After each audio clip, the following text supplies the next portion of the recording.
नमस्कार, मैं हूं पवन त्यागी। कैप्टन अमरिंदर सिंह के बाद अब कपिल सिब्बल ने सवाल उठाए हैं पार्टी हाईकमान पर, और उन्होंने सवाल उठाया कि जिस तरह से कांग्रेस में सब कुछ चल रहा है बिना अध्यक्ष के, ये फैसले कौन ले रहा है। और G23 के नेताओं के बारे में उन्होंने बोलते हुए कहा कि हम चापलूसी करने वाले नेता नहीं हैं, अपनी बात रखेंगे, कांग्रेस को खत्म नहीं होने देंगे, कांग्रेस के अंदर जो कमियां हैं उसको हम हमेशा दुरुस्त करने के लिए बातचीत करेंगे।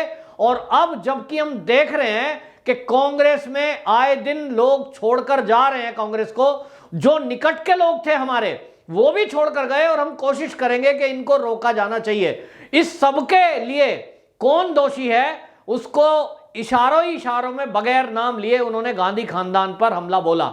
और उन्होंने ये बात बोली कि कांग्रेस में अगर कोई अध्यक्ष नहीं है, कोई कमी होगी, कौन फैसले ले रहा है, किसी की कमी के कारण तो लोग छोड़ के जा रहे हैं। तो उन्होंने जितिन प्रसाद का जिक्र किया, उन्होंने जो है आपको बताएं सिंधिया का जिक्र किया, उन्होंने कई ऐसे नेताओं का जिक्र किया जो हाल ही में कांग्रेस को छोड़ के गए हैं। हालांकि आपको बताएं जो छोड़कर गए और लेकिन जो ज्वाइन कर रहे हैं, ज्वाइन करने वालों पर भी सवाल है कि कन्हैया कुमार जैसे लोगों को ये पार्टी आला कमान यानी गांधी खानदान ने पार्टी ज्वाइन कराई है, और उसको लेकर पूरे देश में बाकायदा किरकिरी हो रही है कांग्रेस की कि ये वो कम्युनिस्ट के विचारधारा के लोग हैं जिन्होंने 1962 की लड़ाई में हमारे सैनिकों को ब्लड देने के लिए यह कहकर मना कर दिया कि हमारी पार्टी लाइन के विरुद्ध है।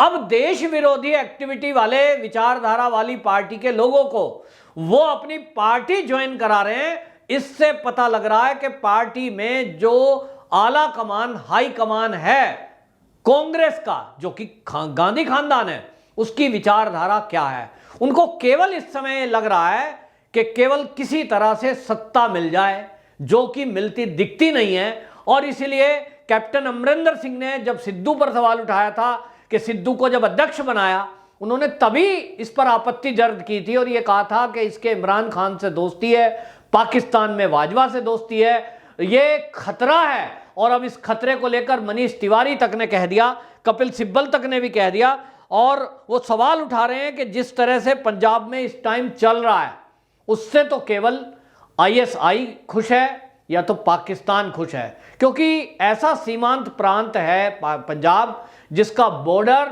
पाकिस्तान से लगता है, और पाकिस्तान से लगे हुए इस बॉर्डर में ये पंजाब वो प्रांत है जहां पाकिस्तान ने खालिस्तान के नाम पर आतंकवाद को फैलाने की पूरी योजना और साजिश की थी। बड़ी मुश्किल से इस आतंकवाद को भारत खत्म कर पाया था।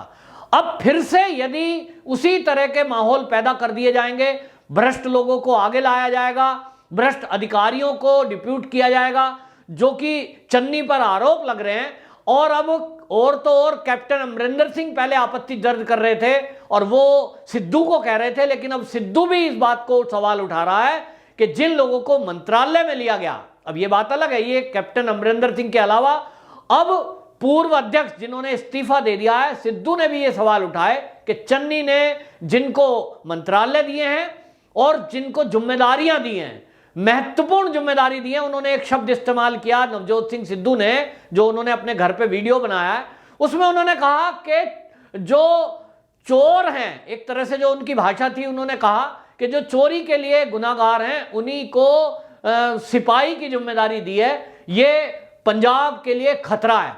और अभी आपको बताएं चन्नी का भी मजाक काफी उड़ रहा है। चन्नी ने अभी एक प्रेस कॉन्फ्रेंस की और हाल ही में प्रेस कॉन्फ्रेंस करने के बाद उन्होंने कहा कि पंजाब में लोगों का हाल बुरा है, लोगों के पास मकान नहीं है, लोगों के पास जमीन नहीं है, लोगों की शादियां नहीं हो रही हैं इस वजह से, तो पंजाब में युवकों का हाल बुरा है। तो इसके लिए कौन जिम्मेदार है? इन सबके लिए कांग्रेस जिम्मेदार है, कांग्रेस की सरकार जिम्मेदार है। अब सवाल यह है कि चन्नी का बयान, कैप्टन अमरिंदर सिंह का बयान, यहां सिद्धू का बयान और अब कपिल सिब्बल का बयान, ये सारे बयानों में एक बात कॉमन है, और वो ये कि कांग्रेस में जो इस समय गांधी खानदान के फैसले हैं, उन फैसलों पर सवाल उठ रहा है और अध्यक्ष पद को लेकर फैसला उठ रहा है। कपिल सिब्बल ने इतना तक कहा है कि जो हालात इस समय हैं, हमें दिख रहा है कि कांग्रेस टूटती जा रही है और ऐसे में कार्य समिति की बैठक बुलाई जानी चाहिए। कार्य समिति की बैठक बुलाने के लिए इन्होंने पहले भी कहा है कि अध्यक्ष नहीं है, कार्यकारी अध्यक्ष को लेकर इस तरह से टालते रहना। और फैसला भी करने वाला कौन है? तो एक ही है, राहुल गांधी, सोनिया गांधी या तो प्रियंका गांधी। ये गांधी खानदान फैसले कर रहा है और नाम यह है कि साहब अध्यक्ष कार्यकारी है, अभी कोई अध्यक्ष नहीं है। तो इस पर सिब्बल ने ध्यान केंद्रित कराया है कांग्रेसियों का। उन्होंने कहा है कि अगर अध्यक्ष नहीं है तो फिर फैसला कौन ले रहा है? क्योंकि आप देखिए, किसी प्रदेश का अध्यक्ष बनाना हो, कोई मुख्यमंत्री का फैसला करना हो, मंत्रालय नियुक्त करने हो किसी के लिए, इसका फैसला पार्टी का अध्यक्ष करता है। और पार्टी का अध्यक्ष यदि है नहीं तो इनडायरेक्टली कौन चला रहा है पार्टी को? तो जो सही होगा उसका भी श्रेय उसी व्यक्ति को जाएगा जो फैसले ले रहा है। निश्चित रूप से जो गलत होगा उसका भी जिम्मेदारी उसी की तय की जाएगी जो फैसले ले रहा है। तो कांग्रेस में फैसले लेने का अधिकार किसी को भी है तो वो है गांधी खानदान। और इसका मतलब अब जो कलह मची हुई है, जो लोग पार्टी छोड़कर जा रहे हैं, ये जो पंजाब की स्थिति आज हुई है कि अस्थिरता पैदा हो गई है, देश की सुरक्षा को खतरा पैदा हो गया है, ये सब गांधी खानदान की करतूत है। गांधी खानदान अगर समय पे ठीक निर्णय ले और पार्टी में अच्छे लोगों को संभाल के रखे, उनका मान सम्मान करे, तो निश्चित रूप से ऐसा नहीं होता। अब लोग कहते हैं कि साहब कांग्रेस का अंदरूनी मामला है, लेकिन अंदरूनी मामला अब देश के मुद्दों से जुड़ गया है। अगर पार्टी में रहते हुए राहुल गांधी सर्जिकल स्ट्राइक पे सवाल उठाएंगे तो ये पार्टी का मामला नहीं है, ये देश से जुड़ा हुआ मामला है। यदि वो राफेल के रेट को लेकर देश के प्रधानमंत्री को टारगेट करेंगे तो ये देश का मुद्दा है, ये पार्टी का मुद्दा नहीं है। यदि वो फर्जी सीए के कानून पर लोगों को झूठ बोलेंगे और सड़कों पर उनका आंदोलन करने के लिए प्रेरित करते हैं तो ये पार्टी का मामला नहीं है, ये देश से जुड़ा हुआ मुद्दा है कि आप झूठ बोलकर देश के लोगों को धार्मिक आधार पर उन्मादी बनाना चाहते हैं, धर्म के आधार पर देश में दंगे कराना चाहते हैं। ये आपकी मानसिकता है। आज किसान आंदोलन को ले लो, किसान आंदोलन को लेकर अगर कांग्रेस का स्टैंड ये रहता, जो कि रियलिटी ये है कि ये जो सुधार कृषि बिल हैं ये कांग्रेस की देन है, कांग्रेस की विचारधारा है, तो कांग्रेस को या तो न्यूट्रल रहना था, या तो मौन रहना था, या तो बोलना था। तो राहुल गांधी ये बोलते कि ये 3 कृषि बिल है, फला फला फला बिंदु पर सरकार से हमें बात करनी है। पार्टी के प्रमुख होने के नाते, आप एक लीडर होने के नाते सरकार से बात करते, मीडिया में बात करते तो टू द पॉइंट बात करते। लेकिन आपने बात ना करके केवल और केवल किसानों के नाम पर इस देश में अराजकता फैलाने की कोशिश की। कभी भारत बंद कराएंगे, कभी दिल्ली में जाके बवाल करेंगे। और इसी तरह हमने देखा कि राहुल गांधी के जो फैसले हैं, वो आज चाहे कन्हैया कुमार को ज्वाइन करा रहे हैं अपनी कांग्रेस, तो ये तो हमने पहले ही देखा है कि जेएनयू में जब टुकड़े टुकड़े गैंग ने नारे लगाए थे, ये रात को जाके वहां उनके पक्ष में खड़े हो गए। इसका मतलब राहुल गांधी की ये वामपंथी जो विचारधारा है, ये कांग्रेसी विचारधारा नहीं है।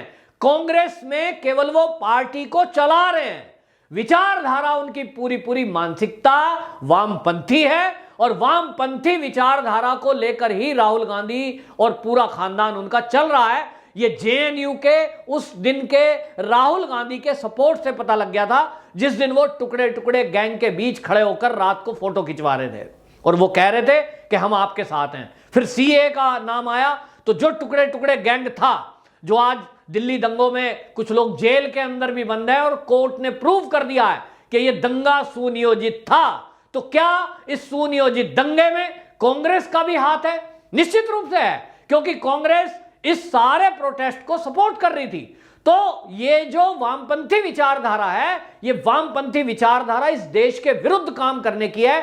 चीन जो कहेगा उस विचारधारा का इंप्लीमेंट ये करते हैं। तो आज की डेट में कांग्रेस भी जो उसके खुद के मुद्दे हैं, चाहे वो सीए का मुद्दा था, इसका खुद का मुद्दा है कांग्रेस का, किसान का बिल लाने की बात थी, ये कांग्रेस का ही मुद्दा है।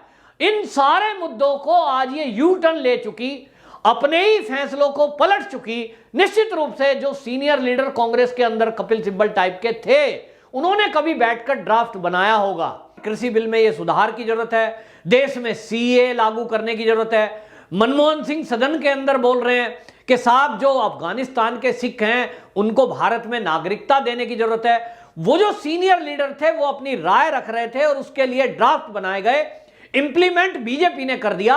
तो आज यू टर्न लेने का मतलब क्या है? मतलब केवल एक साफ दिखाई दे रहा है कि आज की कांग्रेस, जिसको राहुल गांधी, प्रियंका गांधी और सोनिया गांधी चला रहे हैं, ये गांधी खानदान, आज का गांधी खानदान नाम को कांग्रेसी है, विचारधारा से ये कम्युनिस्ट हो चुके हैं, इनका कम्युनिस्टीकरण हो चुका है। और आज की डेट में ये कांग्रेस के द्वारा, कांग्रेस के लीडरों के द्वारा, कांग्रेस के मुख्यमंत्रियों के द्वारा, कांग्रेस के सांसदों के द्वारा, उनके प्रवक्ताओं के द्वारा चीन की लिखी हुई स्क्रिप्ट को पढ़ते हैं, चीन के ही पदचिन्हों पर चल रहे हैं, जो पाकिस्तान को लाभ हो उस तरह की भाषा बोलते हैं। यह बिल्कुल इस समय प्रूव हो गया है।